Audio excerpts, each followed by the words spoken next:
Hello there. Welcome to another episode of I Love This, You Should Too, a podcast with me, Samantha, and him, Indy.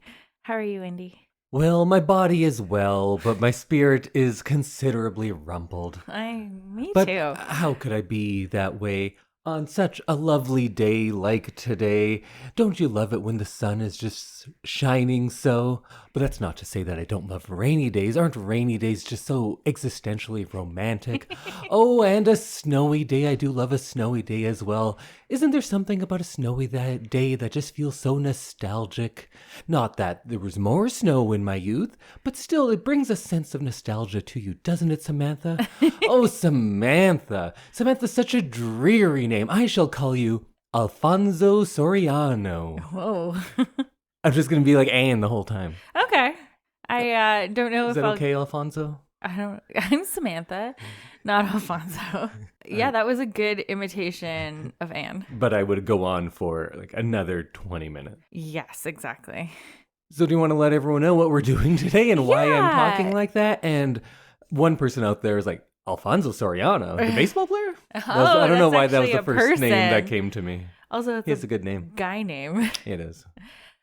So today on I Love This, You Should Too, we are talking about Anne of Green Gables, the Canadian made-for-television movie from 1985. And if you haven't seen it, we are going to spoil it all. Mm-hmm. And if you want to watch it, let us know. We might be able to get you a little copy of it if you haven't. Or check your local library. Yes. I think every Canadian library is deemed by law that they must have it. Like 85 copies, I think. I think the number is 85. They have about 12 different versions of the audiobook. I know that. So, it's not hard to see. You can go find it somewhere. If you're in Canada. But we've picked up lately in Alabama. Oh. I don't know who's in Alabama that's listening so much, but thanks. Hi, Still going Alabama. strong in Japan. Yeah. There was one new country, and now I forget who it was, but whoever you are, I love you too. Thanks. Yeah, so this is a movie that I saw as a young child, and my mom read me the books when I was little, so I was fully immersed in Anne of Green Gables pretty much my entire life. Indy had never seen the movie or read the book, and it was kind of out of spite because every Canadian girl is obsessed with Anne of Green Gables in grade 3. Yeah, and I still haven't gotten over my issues from grade 3. So I still love this movie, and it still makes me like super emotional to watch. But Indy, did you love this movie? So being typical Indy, I did my homework. Uh-huh. We watched the full 3.5-hour movie. Yeah. I also thought might as well read the book while we're at it. Indy really does his homework. So I'm reading the book, and it's unlike any other book I've read in the sense that I would say 2/3 of the book is Anne speaking. True, yeah. She talks so much, way too much, and she has big romantic takes on literally everything. She's always concerned about hypothetical situations that probably will never happen, and she's always claiming she's in the depths of despair constantly. And I found myself being annoyed with this character, and then it kind of came to me. I'm just like Anne. I'm painfully like Anne. And everything I disliked in her are the things that I fear people think about me. Oh. So then I was like, wait, do I love Anne because she's just like me? And then I'm like, no, I think I don't like her because she's what I fear I am. And I feel there's so many things I could say that would be a fun game of who said it, Indy or Anne of Green Gables? Indy or Anne of Green Gables. I love because that. She says like, I know I chatter far too much, but if only you knew the things I wanted to say but don't. Yeah. And that sums me up so much. I talk way too much, but I'm also constantly stopping myself from talking more. Rumpled in spirit is a really good way to just put life. And that's how I talk all the time. I Yeah. think I've said that I've been Yeah. rumpled in spirit Yeah, I think before. so. Before I even read this book. Yeah. And I'm also someone who, if we go somewhere, I'll say something like, oh, just let me look a little more so I can remember a time when I was perfectly happy. And you're just like, oh, this again. And that's how I was with Anne the whole time. Yeah. So I did like the book. Yeah. It was good. And then we're watching the movie, and I was kind of reading as we watched, in the sense that we watched over almost a whole week. We watched it in 3 sittings because it is 3.5 hours Yeah. long. So I was usually just a little bit ahead in the book from Right. what we were watching.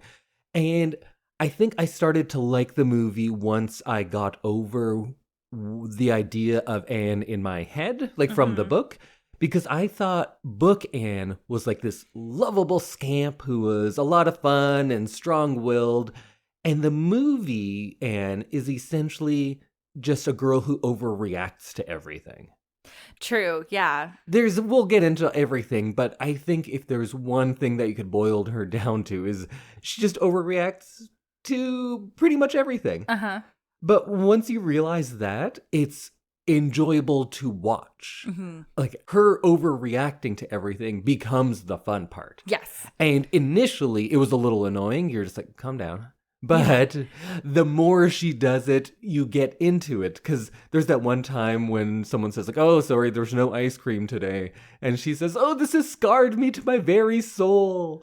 My life is over, and I will remember this until the day I die. And I'm just thinking, like, how do you talk to this fucking kid? She just goes off about everything. And again, I realized, like, oh yeah, that's like me.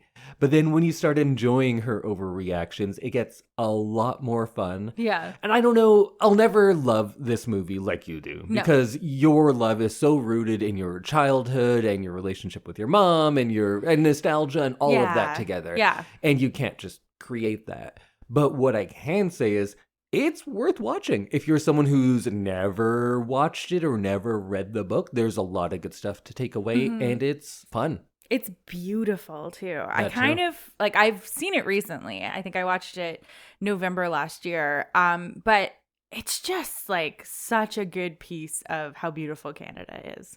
That's one thing that was almost disappointing to me in a way, because in the book you can create it in your mind. Right. And when you watch the movie, it just looks like the area around my parents' house, which is beautiful. It is beautiful. But it is something that I see Quite often. often. Yeah. Yeah. So Yeah. it's not so different. Like when we're watching beautiful movies in other countries, there's a certain exotic look and it's different, so it seems more special. And this is, of course, beautiful, and I'm sure people from different countries will go like, wow, this is amazing. But I'm very used to it. I can just go to the park and see a very similar thing right now. Some of those shots towards the end of the movie, the landscapes get a bit more like dramatic. It does. And they stand on like a bluff over the cliffs, That shot was overlooking great, the yeah. ocean a few times. And that maybe for me was one of my favorite moments for just like visually, because I've done that, and maybe that's where my like nostalgia comes in, because we did stand on a bluff overlooking the ocean on Prince Edward Island, and it was just like beautiful and amazing. So I think a large part of the reason that I love this movie is also just like nostalgia for things that I've done. And I think movies like this in general, they invoke a sense of nostalgia because this is all about a simpler time. And I'm not going to get into what was it really like then? The movie and the book depict it as such. So that's what makes us think about our childhoods. And of course, we're watching this girl grow up too. Exactly. Yeah. I do think it would be better served as a TV show, Right. perhaps, because a lot of this movie and book is like parables or instructions on how kids should behave. Right. Because Anne will mess up and she learns a lesson, and she messes up and she learns a lesson. And it's a bunch of those. And that is kind of the first half of the movie version. Yeah. And that would be a great TV show, right? Right. Because every episode she's getting you could into a learn it. scrape and she gets out. Yeah. And this is one of those older style books or scripts where it is all about instruction for children. Because that used to be what fairy tales were all about, and everything is to teach lessons rather than just entertain. Right. And this has a good bit of that old style of lesson teaching as well as all of the entertainment. Yeah, I can see like it as a full piece. because it was originally 2 movies, and then the sequel was also originally 2 movies that were released separately. But I think it does come together nicely as a full movie, the first part. Mm-hmm. And there's no like real cliffhanger. You just want to know what's going to happen next.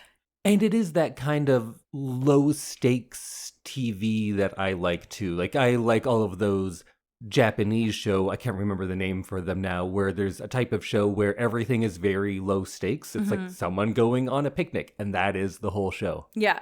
And you can watch these things, and because of the low stakes, you are never terribly anxious about it. It's a very calming watch. It is a very calming watch. I feel like the movie went a little further because they heightened things a little bit more. They did more romance. Mrs. Lind is more evil, and they show her at the beginning as an orphan, and that part they made very sad. It was very sad, yeah. They have the woman there is like burning her books and saying like, all you orphans are trash. And that's not something that's present in the book. And I kind of liked it with the lower stakes. Oh, okay. Because this movie, as beautiful as it is, and for the most part, the stakes in Anne's little scrapes that she gets into are pretty low.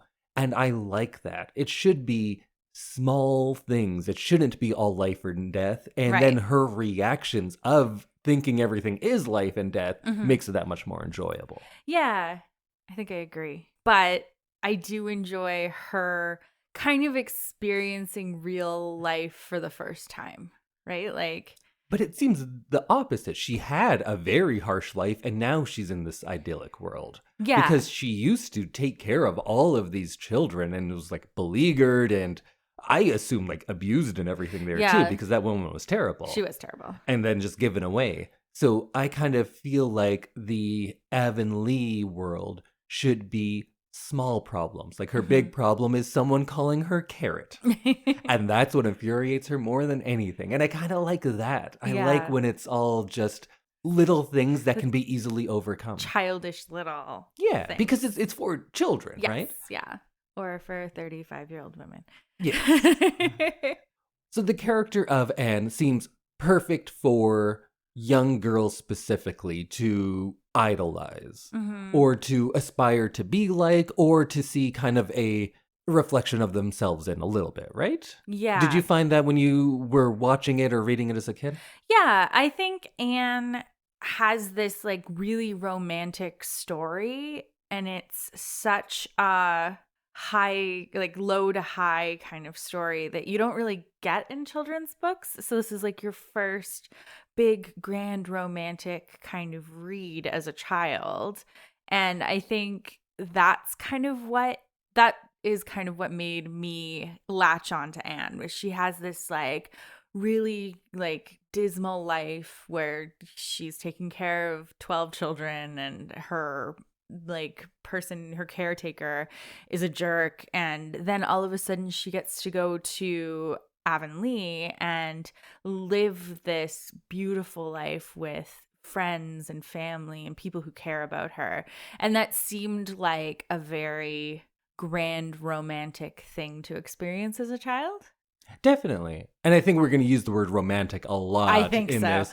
And just to remind everyone else, because I know we have a lot of non-native English speakers, we're using romantic in the capital R sense, so that doesn't necessarily mean like romantic love. No. Like, I was about to say Matthew and Marilla, but they are a brother and sister, not a couple. Someone that you love that you would marry, but rather the sense of romanticism in, now I have to define romanticism because I brought this up. It's like, it's got like a very rosy glow and is very like soft and beautiful. And even the things that are sad, you kind of revel in that sadness. Yeah. Like the French romantic poets who were like, I'm depressed, but I'm so depressed that I'm going to write these grand poems about it. And Anne is a romantic. She's a hopeless romantic. Yes. Because when she is sad, she wants to be in the depths of despair and none of her life will ever be the same. Yeah. But she doesn't really get into the romantic love stuff. But that does come in the movie way more than in the book. Yeah. And it's there, but it's not too heavy, so I'm glad they didn't make that a big part of it. But. Yeah. I also think another thing that kind of drew me to Anne as a small child was like her sense of ambition and her like kind of relentlessness of not giving up on her dreams. And kind of how her life unfolds in that way of her just like having dreams and really wanting them and how she kind of makes them happen for herself. And I think as a young girl, you really want to like believe that your life is going to be like that when you grow up. I think that is the strength of the book and movie, but also, of course, I'm going to be critical and say that there's so much more that could be done because, like what you were saying, the resilience and the perseverance of Anne is something for you as a reader, especially as a young reader, to aspire to. She bounces back from everything, and even though she is saying everything is the end of the world, it doesn't affect her for a long time. She's ready to get on to the next challenge. And I do love that she gains a lot of this empowerment through education, because especially for women at that time, that is something that wouldn't be available to so many people. And when she has it available to her, she's making the most of it. And it kind of encourages young readers or watchers to view education as a tool for empowerment and achieving your goals. Yeah, that's a really good way to put it. You're always more eloquent than me, for sure. Well, I read more YA fiction than you. Maybe that's what it is. True. I do a lot of that for work, and I work in a children's library, so all of this stuff is stuff that I like talking about, so it's fun to do it on the podcast. Yeah, in like a kind of a more grown-up sense. And then, of course, the other thing that I always say we need more of in movies and TV and books, female friendships that don't have parts where they fight over a boy and that becomes a thing. I love Diana and Anne's friendship, and how almost like instant it was, and how Anne kind of set herself on Diana and they just get up to all sorts of hijinks. And I think that's another thing that as a girl growing up in kind of a normal life in Alberta is like, oh, just like go on these grand adventures, running around pastures and like having hijinks and stuff. And that just sounds so amazing and like kind of unrealistic, but like, again, romantic. But it also seems like something that is not far from at least my life as a child, because I had a best friend and we would run around in the woods and stuff because I lived in a place not so different, not by the coast, but we have all of those things around. Of course, we also had electricity, so that made for other things that we could do. But right. Is Galen the Diana to your Anne? Oh, perhaps. I think Kim is the Diana to my Anne. Oh, you think you're the Anne? I think so. She has the red hair. True. And as we learned, there's no more important characteristic in anyone than the color of your hair. The color of your hair, yeah. But yeah, just having those female friendships where they can work as a support unit for each other, because at this point, Anne is getting more of a support system than she's ever had. But having someone as a peer, not just someone like Marilla and Matthew, who are much older. And of course, Anne skews older. She is, I don't want to say worldly because she's super naive in a lot of ways, but she takes on the airs of adulthood a lot more. Yeah. And maybe that's because she never had friends of the same age as her. And she was taking care of children rather than being a child. So her relationship with Diana is not great just because she is making this friend a lifelong bosom friend, as she often says, but because this is when she gets to act like a child for the first time. Yeah. And I love when she is going through and making these mistakes, because it seems like this is the first time she's been able to make those mistakes, to be a child and to learn from them. And she seems like she's reveling in that, right? Yeah, absolutely. I made this mistake, but the best thing about me is I'll never make the same mistake twice. Exactly. I love that about her. Yeah. And one of my favorite lines is when Miss Stacy says, "Remember what you told me once, tomorrow is a fresh day with no mistakes in it yet." And that's such a, like, I don't know, that's such a great notion and something that I've like always loved. Yeah, it's so well put, but then you get older and then you realize, oh, your mistakes follow you forever. True. I think it's but just like... we're not talking about getting older on this No, podcast. we're not. I think it's... Although we will, because she does get older. She does. I think it's that optimism of being able to like get yourself out of bed in the morning of like, today is a fresh day. Let's try and make it as good as we can.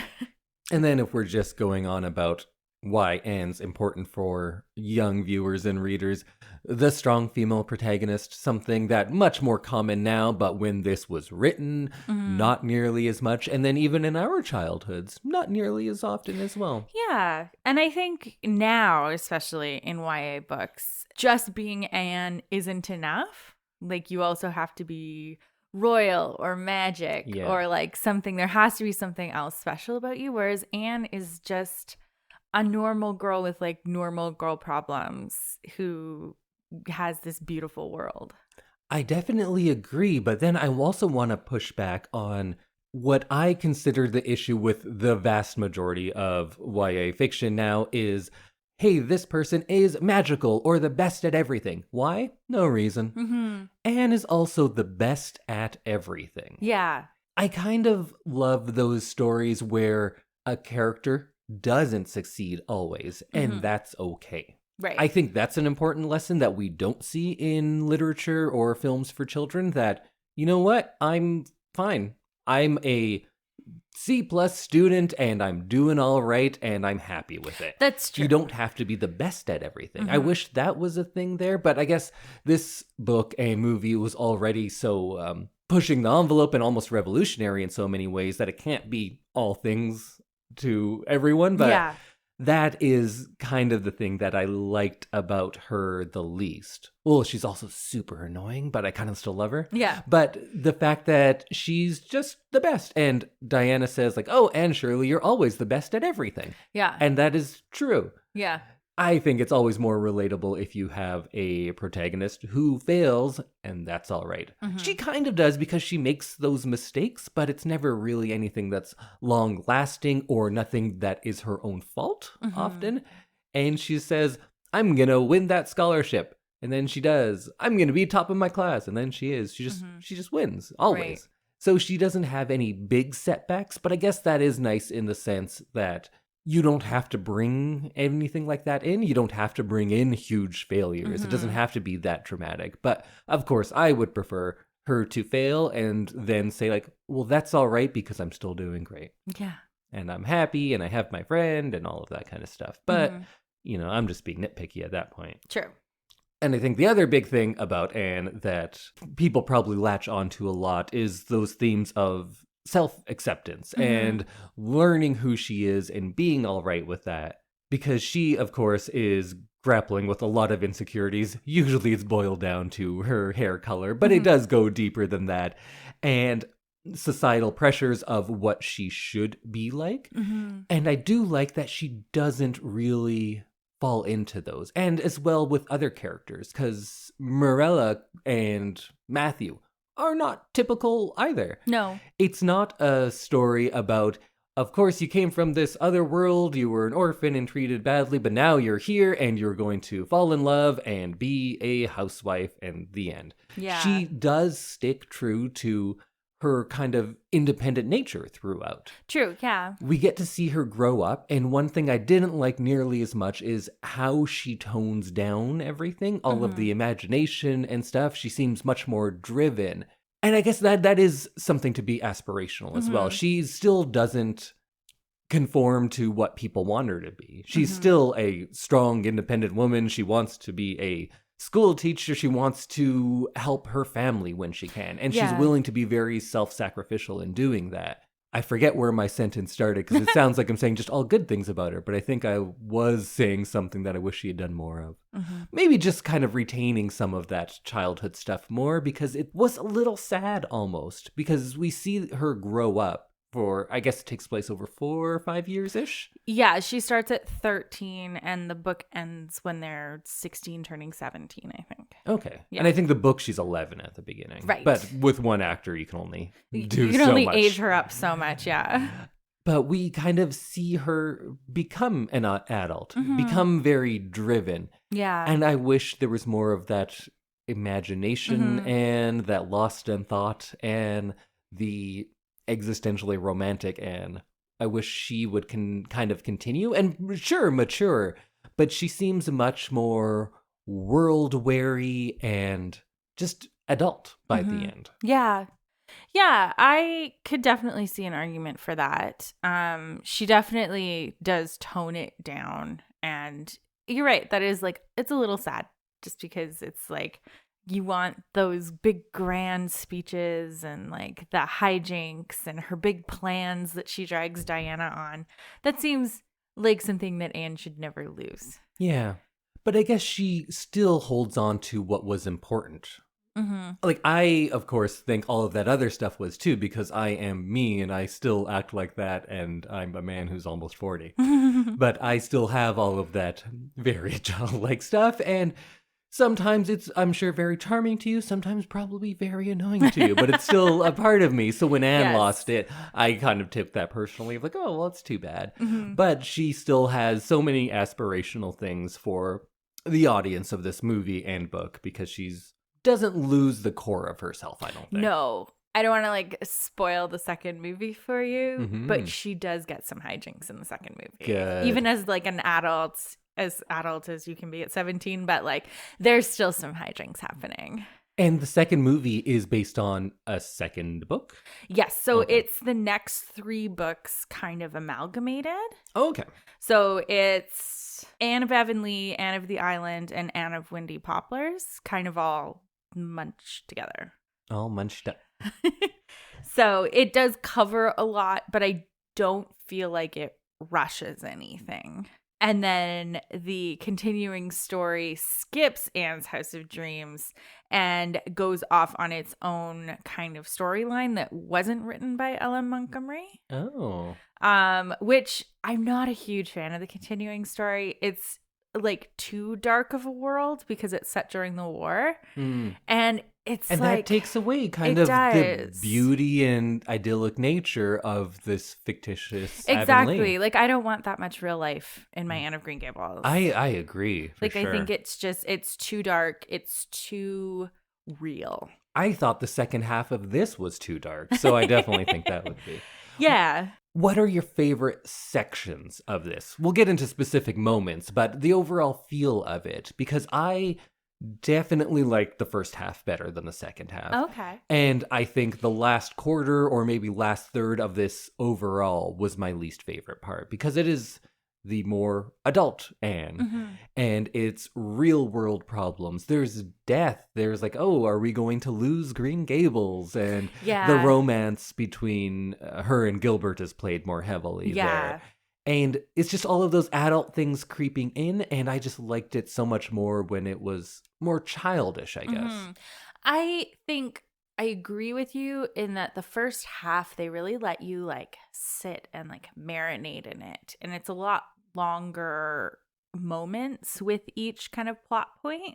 Things are given their due time at the first half, while in the second half, it's just, hey, I'm off to school. Hey, I'm back. Yeah. And then things just go so quickly. Hey, I did a whole year of school and now I'm a teacher and now I want to go do another degree, but oh no, I'm going to stay here. So you just kind of, you don't get those like really long pauses of just like feeling in the moment of Anne's life. Which I think is when the movie's at its best. Yes. Yeah. When you're really feeling those emotions and you're really seeing a lot of that, like her holding onto the bridge after her boat sunk. Right. And it's just like, you really feel like you're there. Whereas at Teachers College, you get like maybe 10, 15 minutes of her entire school year. And you see this friend that we don't even really meet her as she's going to learn that she's won the scholarship. So I want to know all the people in Anne's life and I want to see her make these friendships like you do in the first half of the movie. Yes, definitely. Yeah. Did you have any other thoughts on that kind of favorite moment? Well, if we're going to talk favorite moments, I have so many. Right. But I think like what you were saying, I think the movie is at its best when it's giving the space for those types of things. Yeah. Like, there's that friendship montage earlier on. Yes. I was going to say, like, later in the movie, but the movie's so long you realize, oh, that was actually pretty early. Yeah. Where they're not even really doing much, her and Diana. They're just kind of walking around in different pretty places and laughing. Yeah. And that's all I needed. Because Yeah. I think that's when it's at its best, when this movie kind of borders on fantasy. Not in the strict sense, but it looks maybe slightly more stylized, like the friendship montage, or when they're in the deep, scary woods. Those times when the movie surrenders to the environment and not just the character, those are some of my favorite moments. I agree. And I think I enjoy this glimpse of what life might be in Prince Edward Island during this time. Those are like my favorite moments. Those and just her getting into her scrapes as a kid. Yeah. Like, she falls off a roof and she's like, don't worry, I'm fine. And then falls right into a well. You're like, what the fuck? How is she How is she finding all of these things to fall in that quickly? Yeah, exactly. And I don't know. I just love her spunky resilience, I guess is the way to put it. And that's something that she does carry throughout the entire movie. Remember when Diana gets hammered? Yes. That was awesome too. That was so good. And I feel like I understand all of the characters' kind of motivations in that scene of like Diana's mom being like, how could you get my daughter drunk? Because Diana is supposed to be the perfect like Edwardian child, basically. Diana's a total Millhouse. Diana's a loser. I like her, and she is a great friend, but she's a total Millhouse. Yeah. Okay. Do you think Diana's cool? I think she's pretty cool. No, Anne's cool. Anne shows up to school, and on like day 2, this redheaded orphan that is always talking about how has the worst lot in life. Everyone loves her right away, and she becomes the leader of everyone real quick. Yeah. Anne's cool. Anne's Bart. Anne is Dennis the Menace and Bart Simpson. Okay. She's always getting into scrapes, but you know what? She's plucky, she's resilient, she'll come out on top in the end. Diana is a Millhouse. Diana is someone who is kind of latched on to a more charismatic person. And she serves her purpose because she's always there. She's dependable, but she's not really bringing much to the table. I feel like I don't know enough about The Simpsons to like make a call on that. Okay, well then just Diana being a bit of a loser. Yeah. I think she's coddled and sheltered, so she doesn't really have a strong personality of her own. So she's around people who have the strong personality, so she doesn't have to do as much. That's what I think of Diana. I think it's her like upbringing. Yeah, definitely. And like you see in Great Aunt Jo, and like her family's rich. So she's being brought up to be basically be like the perfect wife, right? Yep. And so I think before Anne, she would have skipped a lot of the things that she gets to do with Anne. And so I think Anne is teaching her to like live a little. I always thought it was really funny, now to go off on a different tangent, you can see Anne in the background of some scenes like holding herself like Diana and like watching Diana and trying to be a little bit more like polished and like prim and proper, I guess. I love when Diana comes for tea and they're pretending to be all adult. Be like ladies, yeah. Yeah, and they're speaking differently and they're standing differently, but then they quickly can't contain their true nature and excitement. They're like, oh yeah, what about this? What about this? And then Diana gets hammered. One of my favorite lines from that scene is, oh, there are so many things on a person's mind when they are housekeeping. And it's just like... Oh, isn't that true? I think I'm way more like Anne than you are. I think so. I don't like that. Because Anne is annoying. Again, love Anne. Yeah. Really enjoyed all of this. But Anne is super annoying and would be terrible to actually know in real life. Yeah, like you couldn't have a conversation with her. Because you're like, hey, Anne, tell me about yourself. Well, I'm not going to tell you anything about myself, but I'll tell you what I imagine about myself. And just, God damn it, Anne, just answer a question. And in the book especially, you ask her, how are you today? And then you get a 4-page answer that never answers the question. Right. And that would be infuriating. Yeah. I enjoyed her like stubbornness at the beginning around how her name is spelled with an E. Yes. And I feel like that comes from her not really owning anything in her life. She has control of so little in her life. The only thing that she has is the fact that her name is spelled with an E. And she eventually has a fuller, more robust life. But she always holds on to that first thing that she owned, which was like her name. And that was it. So I just love that idea of just being like strong to who you are. While we were watching this movie, we talked about John A. Macdonald, who was the first Prime Minister of Canada, Yes. and who was the Prime Minister during this. And you said he's very good looking. I thought he was kind of cute in some of his portraits. Okay, I'm going like to an put old- a link up in the show notes to a picture of John A. Macdonald. And you decide for yourself out there, everyone. For a man of that time. It's not like everyone was ugly in the year 1900. No, they just looked very different. True, but I don't think he was handsome for any time. Okay. So go click on the link in the show notes. Right. And you be the judge. Uh-huh. We'll probably put a poll on our Instagram or something too. Perfect. Hot or not, because we did that last with Tony Leung, who you said was not hot and is a total babe.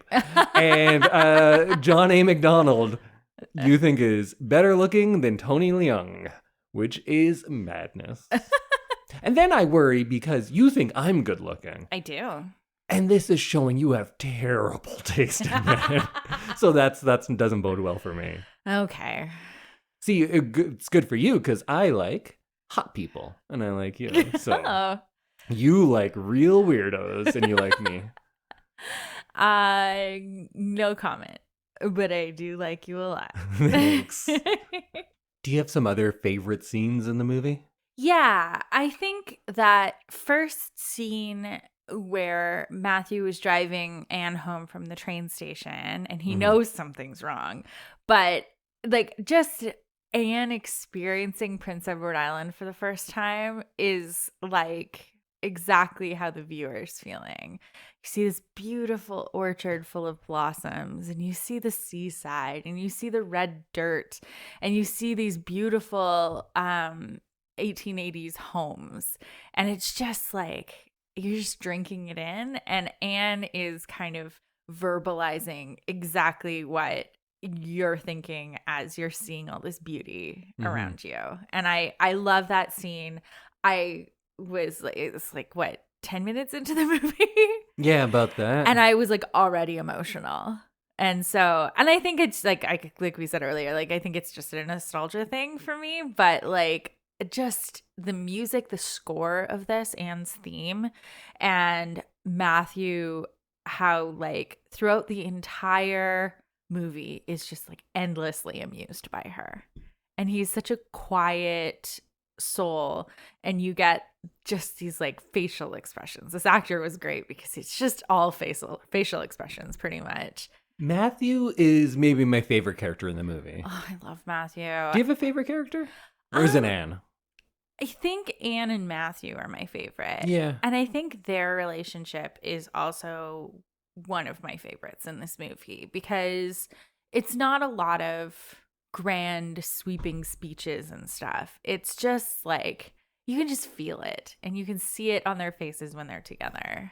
They both gain so much from the other, but it's never explicitly addressed. Nope. Like with Marilla, we do have that speech later. I think it's after Matthew dies, actually. Yeah. When she says, I've been hard on you, but this is why you've become quite dear to me, all of that sort of stuff. And know that like Matthew didn't love you more than I do. Yeah. Like that was really nice. And I appreciate Marilla's kind of role in Anne's life because like she needs that. She needs reining in. She needs someone who has both feet on the ground and isn't living in this fantasy world. And so I love that Marilla is like scared to give her too much affection, but also very clearly loves her as well. I love how Marilla is forcing herself to be stern. She's Yeah. not being stern because that's who she is, although that is who she is. But sometimes she's maybe like stifling a laugh, like with her apology to Mrs. Lind, right. With the apology to Mrs. Lind when Anne sneaks in a little bit of an insult, and Marilla laughs, but she's like covering it up. Yeah. And when she's clearly concerned for Anne's well-being, she doesn't want to show it.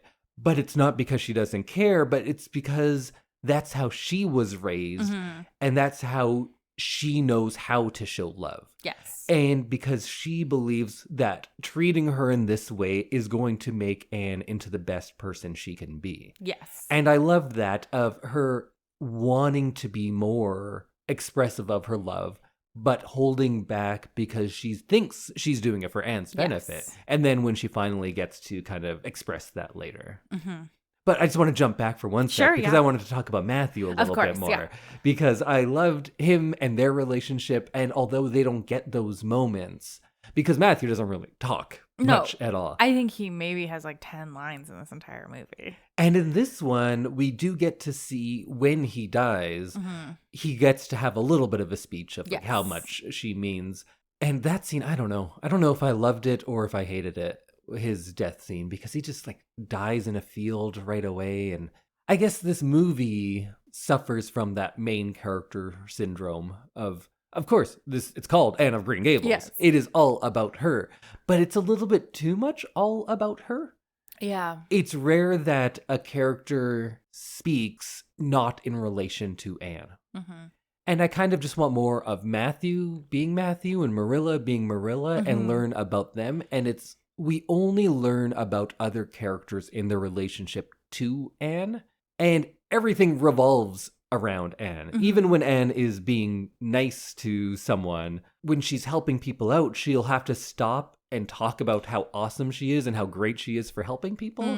It's a little too much of that, and that kind of gets into the arguments about how, like, oh, kids these days, right? And it's same with kids of any time, but the idea that people do not think past themselves, I kind of wish that was addressed more, because Anne doesn't think past herself very often at all. Not until the end, and I guess maybe that's her journey, and we get to see her making that sacrifice to stay with Marilla and help to save Green Gables. Save Green Gables, yeah. So I guess it's there, but I don't know, maybe at a finer point on that. But with Matthew, they don't express it, but you can see it. Oh, you can see it quietly. You can see what they are getting from each other, and you can see that as simply as having someone to talk to him. That's what Matthew loved, and all the energy that she brought to his life. And of course, Anne is still Anne, and she loves someone who is willing to listen to her go on and on and on. True. But also she's kind of maybe gaining some of that introspective nature from Matthew, or if not gaining it in her own character, learning to appreciate it in someone else. Yes, yeah. But that brings me to maybe my favorite scene. I don't know. There's a lot of good ones, maybe the more fun ones, but my favorite kind of emotional scene is when they are in the stables and the scene about the dress. Yes. And Matthew just going to get the dress and being so flustered and having to talk about the dress. Scene in the store is like one of my favorite Matthew moments for sure, because he's never had to go buy a dress before. Like, oh, I'll take a rake. Yeah, a rake. She's like, it's December. But you know that he just like really wants Anne to have everything that he can give her.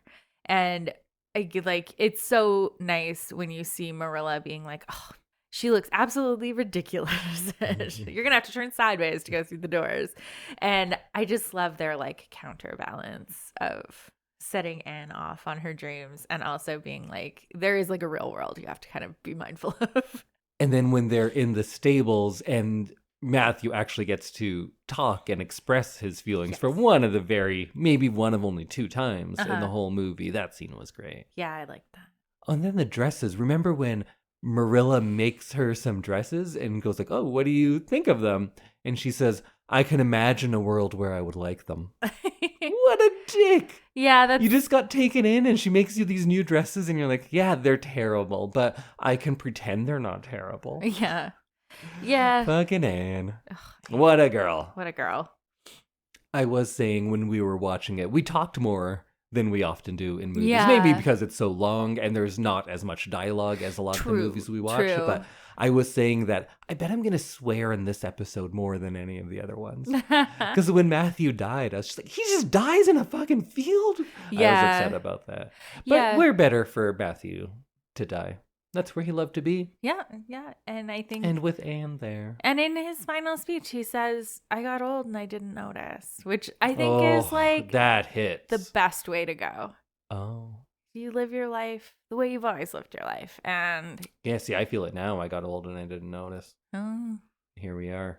Still thinking like Anne, but looking like Matthew. Oh, you do not look like Matthew. I don't know.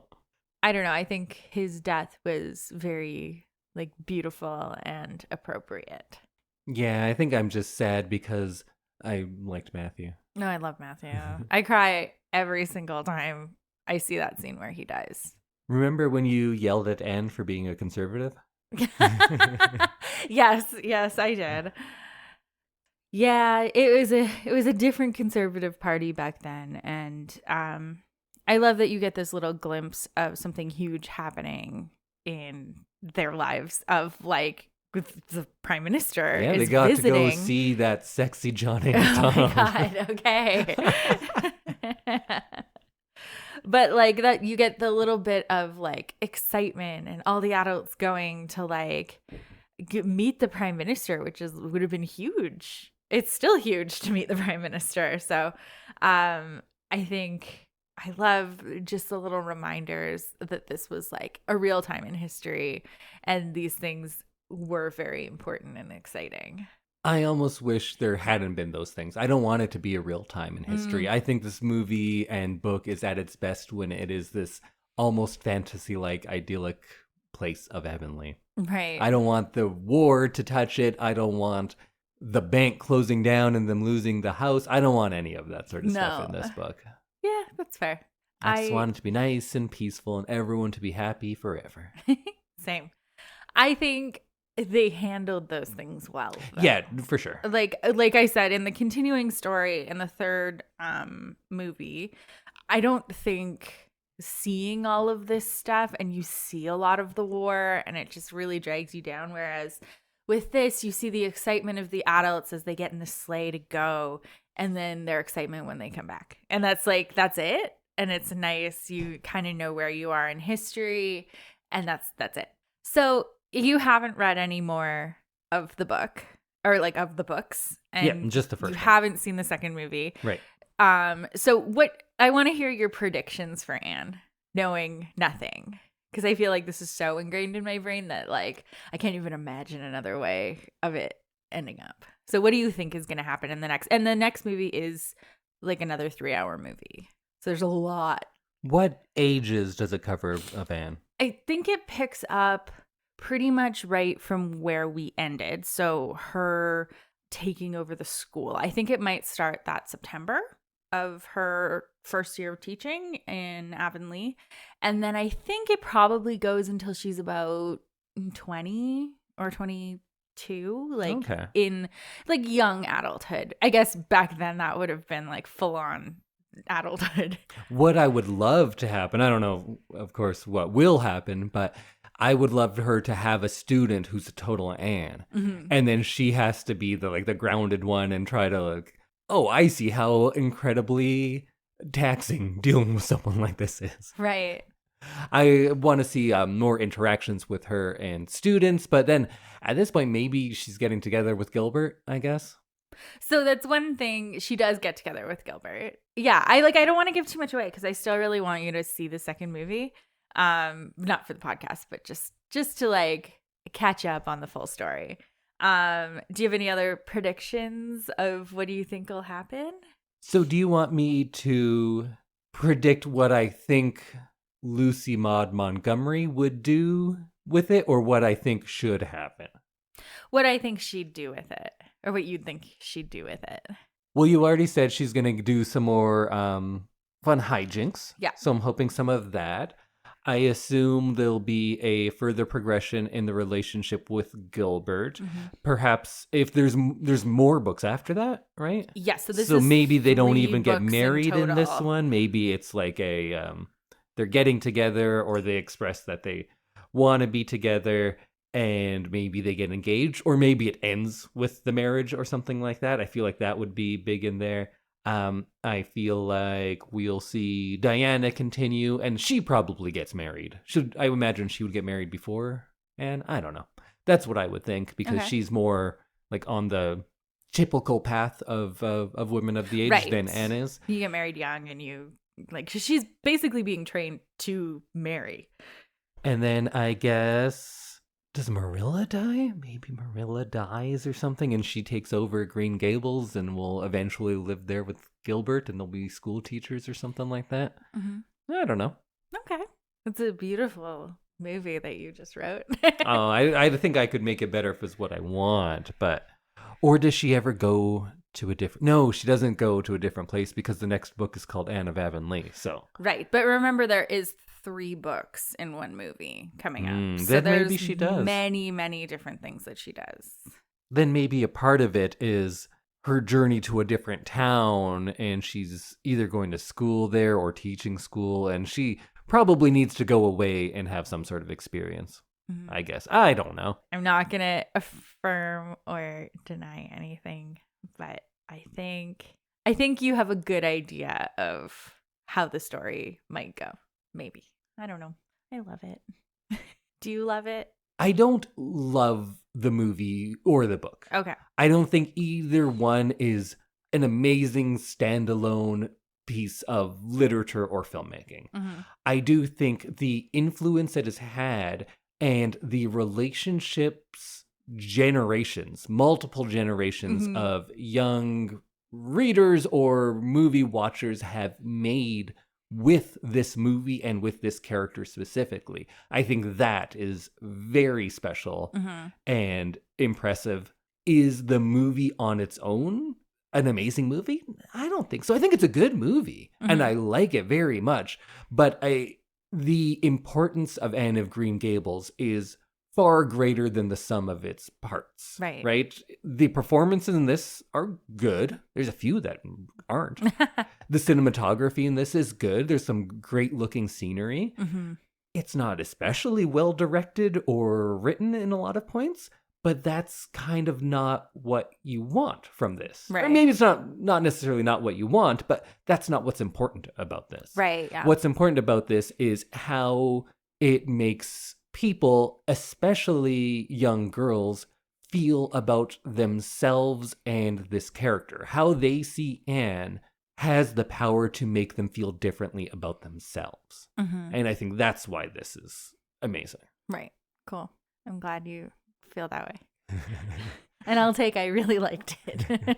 It's fun. It's a fun watch. Yeah. And if you're someone who still hasn't seen it and didn't think you would want to watch it in the same way you would watch a movie where you want to like yell at the screen. Not in a horror movie of like, don't go in there, but have fun with it. Yeah. When Anne dyes her hair, just be like, oh shit, Anne, what are you doing? Why would you do that? Yeah. And have fun with it. Get engaged with the characters as if they were real people and get invested in it that way. And it's a lot of fun.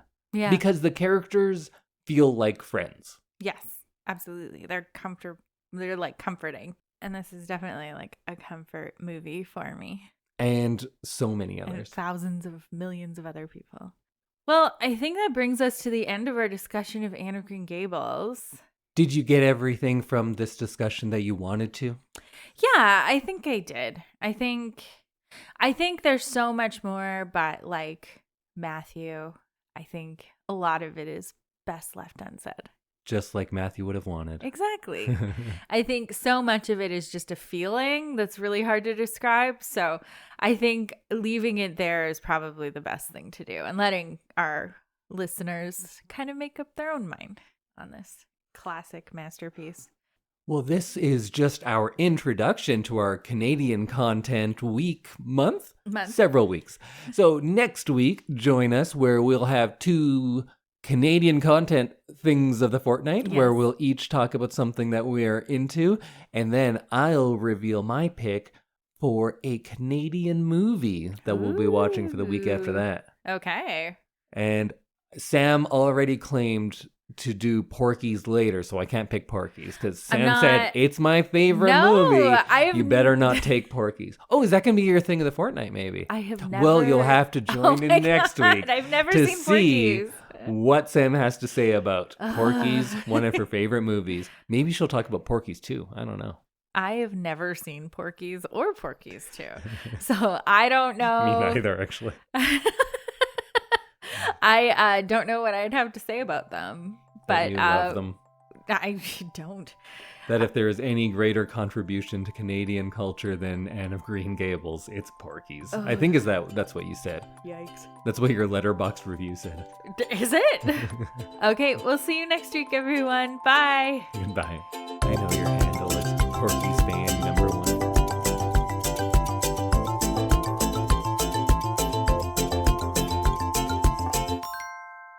The only other thing I had in my notes was, what the fuck was going on with that girl and the teacher? Oh, yeah. Are they banging? Is that the joke? That's a weird joke. It was like 10 minutes in the movie.